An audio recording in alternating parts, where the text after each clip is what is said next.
లగ్నాన్ని చూస్తాడో, ఒక తల్లి బిడ్డను ఏ విధంగా చూసుకుంటుందో భగవంతుడు ఈ పిల్లలను ఆ విధంగా సంరక్షిస్తాడు కంటికి రెప్పలా అని చెప్పడంలో ఎంత మాత్రం సందేహం లేదు. అలాగే అత్యద్భుతమైనటువంటి రాజయోగాలు కూడా ఈ యొక్క జాతకంలో కనిపిస్తున్నాయి.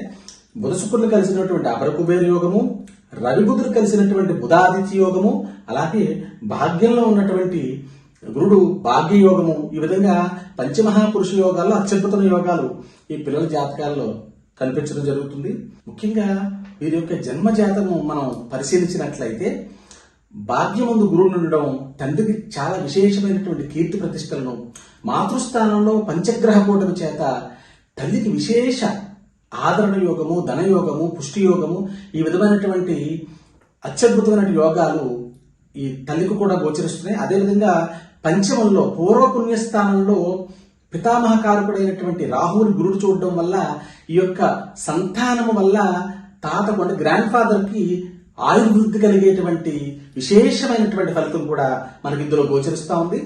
ఈ యొక్క పిల్లలు పుట్టిన వేళ విశేషం వల్ల తండ్రికి విశేషమైనటువంటి కీర్తి ప్రతిష్టలు, అలాగే వీళ్ళు పెరిగి పెద్దవాళ్ళైన తర్వాత వీరు కూడా తండ్రిని మించిన తనయులుగా కీర్తిని ఆర్జించడం, అదేవిధంగా ప్రపంచ ప్రఖ్యాతి కాంచడం అనేటువంటిది, మంచి సెలబ్రిటీ అవడం అనేటువంటిది కూడా ఈ యొక్క బాబు జాతకంలో గోచరిస్తా ఉంది.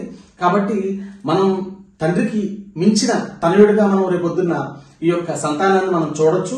కాబట్టి ఈ యొక్క సంతానం ఎవరైతే ఉన్నారో ఆ పిల్లలిద్దరూ కూడా ఆ అమ్మవారు లలితా వట్టారిక దయ వల్ల ఆయురారోగ్యాలతో, అష్టైశ్వర్యాలతో, భోగభాగ్యాలతో తులతూగాలని ఆ అమ్మ పరమేశ్వరి ఆ పిల్లలిద్దరిని కూడా కంటికి రెప్పలా చూస్తూ మన అభిమానులందరి యొక్క ఆయుష్ కూడా పోసుకుని వాళ్ళ నిండు నీడేళ్లు కూడా పరిపూర్ణమైనటువంటి జీవితాన్ని అనుభవించాలని మనం అందరం మనస్ఫూర్తిగా కోరుకుంటూ మన యొక్క శుభాశీస్సులను ఆ పిల్లలకు అందిద్దాం. సర్వే జనా సుఖినో భవంతు.